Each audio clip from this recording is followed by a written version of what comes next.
Coming up next on the field of 68, we are going to be breaking down number 9 Kansas going on the road to take on number 5 Iowa State. The You know who else is Cyclones. going on the road? You know who else is going on the road? Now, I was about to get to that. The Cyclones are coming off of a loss to TCU on the road, where Kansas is coming off of one of the best runs we've seen for the Jayhawks in a while. They just knocked off the number 1 team in the country, the first team to ever beat Arizona. And your reward is the next time out, you have to head up to uh, Hilton Coliseum to experience a little bit of Hilton magic.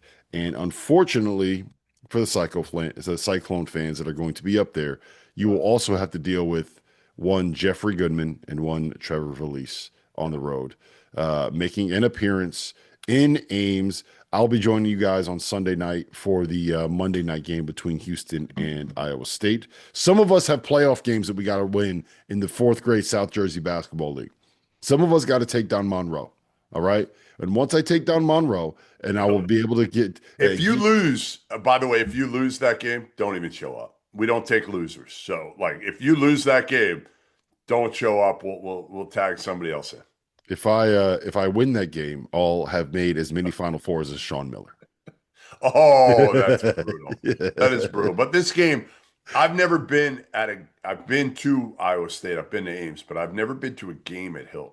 So I can't wait for the next few days because I'll see him play twice against Kansas on Saturday. What a stretch Iowa State has, and they need it right now in a way. I don't know if you want Kansas and Houston coming in within a 48-hour span, but at least you're at home for these two games after coming off the loss to TCU, right? At least there's no travel in between. Like the when you have the Saturday to Monday turnaround of the Big 12, there's no travel in between. And like for the record, I would be a proponent of the Big 12 pushing some of these big games to their like the Friday night window. Yeah. We can get Kansas Iowa State on a Friday night if I Actually, I disagree. I push back at all Friday night games. I don't want any good Friday night games. no I went Ever. no leave yeah we need more Friday night games. That's all. No, we need less. No, No Friday night games. we need more. You're being selfish right now. Oh, Your wife doesn't even like you enough to go on a date with you. So like just yeah, who cares? You're good. You're better off. yeah. Shit, that's great. You know what? You might not want it. Melissa Goodman wants it though, because that means she's able to go out and hang out with her friends instead of having to deal with you on a Friday night. So yeah, All she's right. got Anyway, let's get back to it here. Let's get back to it. Kansas let's get this thing coming on the off the rail. win. It's only the second preview of the day, Goodman, and we're already off the rails. So that's how you know this. All right. Kansas coming off this emotional win, right? I mean, one of the best maybe wins of Bill Self's regular season of his career. You'd have to say Darryn Peterson at the 11th hour says he can't play because of flu-like symptoms. We're thinking, man, there's no way they're going to be able to beat Arizona. The number 1 team, undefeated, has beaten everybody all year. And what do? It's not Hilton magic. It is Fog Allen magic in this one. And they pull off the win. And it was a team effort. I mean, honestly, I think it has to be when Darryn Peterson's not playing. They got to be elite defensively, which they are almost every game now. But it's more like where do they get their offense from without Peterson? And now the question becomes, Darryn Peterson's back. How does that change things again? At Iowa State, at Hilton, probably as Norm Roberts said to me last night and after dark, it's the second toughest place to play in the Big 12 besides Fog Allen. So I think this one is obviously, again, it's easy to say, but true. Like, how does Darryn Peterson come back, and is he Darryn Peterson? And does he get enough help? Does he get enough help from those other guys? Bryson Tiller he's been an yes. X factor. He's been the guy because, again, we know what Flory Badunga is going to do. We know what he's every game now. You know what Flory's going to give you, which is defense, rebounding, shot rim protection. You know what Melvin Council is going to give you, which is leadership, which is ball hawking, which is running the team, making his teammates better, picking his spots, shooting a ton when Darren's not in there. But yeah, I think it's they've got the talent to do it. I just wonder. It's just kind of like can they keep doing this with Darryn? In, out, in, out. So my concern with this matchup is what Iowa State likes to do defensively. I think they are trapping the post hard. They are trapping ball screens hard. They are really aggressive in tagging and in some of their ball screen coverages defensively. And I don't know if there is enough passing ability on this Kansas team to be able to deal with that, right? I think what Kansas kind of does is the success that they have offensively is a lot of it is due to kind of individual ability as opposed to like being able to move the ball quickly around the perimeter. So I think Yeah. that is going to be something I'll be very curious to see how Bill Self kind of adapts to that. But I will say we can't ignore the fact that the first time that these two teams played, yes, it was in Fog Allen Fieldhouse. Um, but it was a 21-point blowout. Like Kansas just ran them off. They were up by 25 early in the game, and this thing was over quickly. And that was a game where Joshua Jefferson struggled a little bit. Tamin Lipsey struggled a little bit. Milan Momcilovic struggled a little bit. Everybody on Iowa State kind of struggled. So the thing about this Kansas team, and I think the reason why I am so high on them as a title contender, Goodman, is that they are just so good defensively. They are Yeah. so good defensively. Yeah.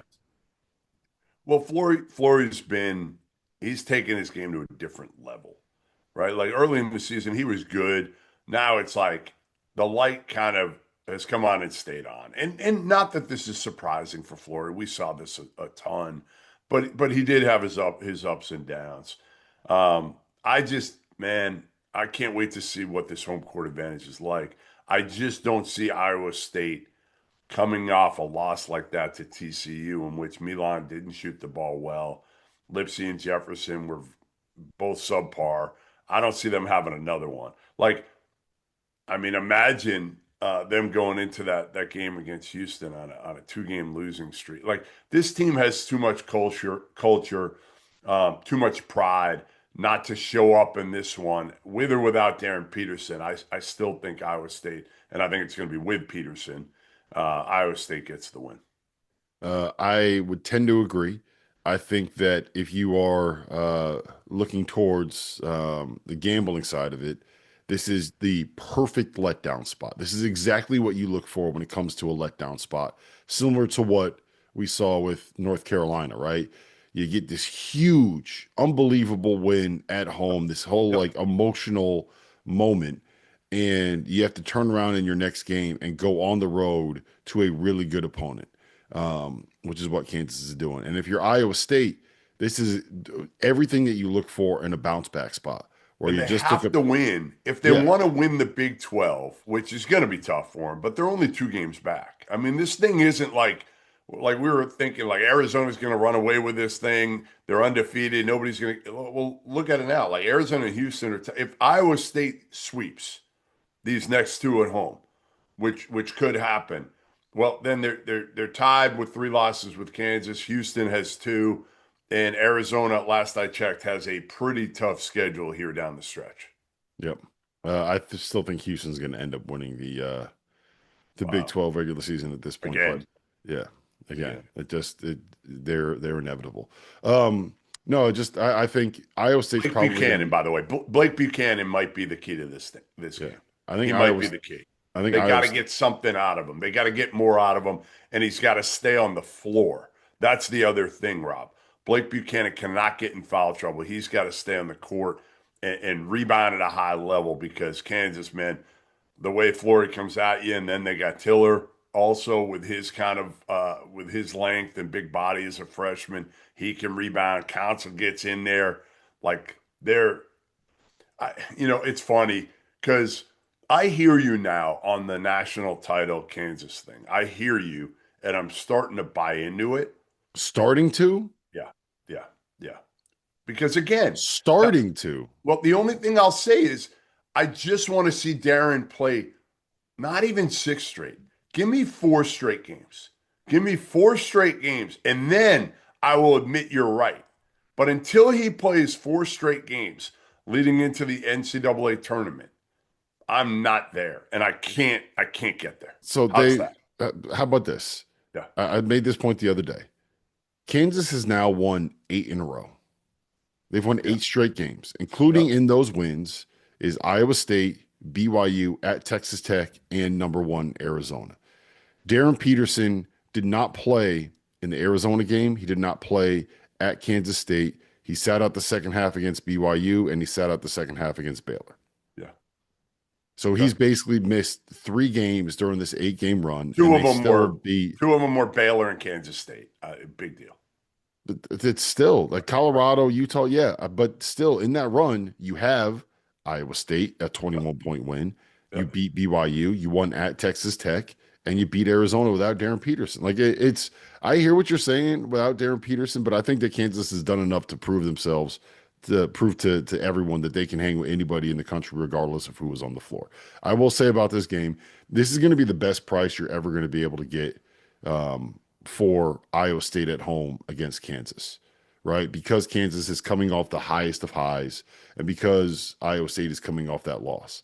Like I think that this is Iowa State is probably going to be like my guess is a 4.5 point favorite. They're a 6 point favorite on KenPom, but you got Kansas coming off that loss. I bet it's going to be 3.5, 4 points, somewhere around there. It might even be less. It might even be less. I would find it very difficult to not be on Iowa State in this game at home, with everything, with all the context coming off of the loss that they just came off of. Yeah. Kansas coming in on the high. I find it very hard It's to gonna be a great game, though. It's not gonna be be a on great game. Iowa State. I can't wait Um, while you're coaching your son, or trying to coach your son. no, no, no. I will be coaching. I will be watching the Arizona Texas Tech game on DVR, not this game. All right. I'll be locked in on this game, trying to find a picture of you on the sideline picking your nose. All right. There you go. Yeah, there you go. Uh, Make sure you tune in Saturday night after dark, 11 o'clock. We will be live breaking down all of the results in college basketball during what should be a fantastic Saturday in the sport.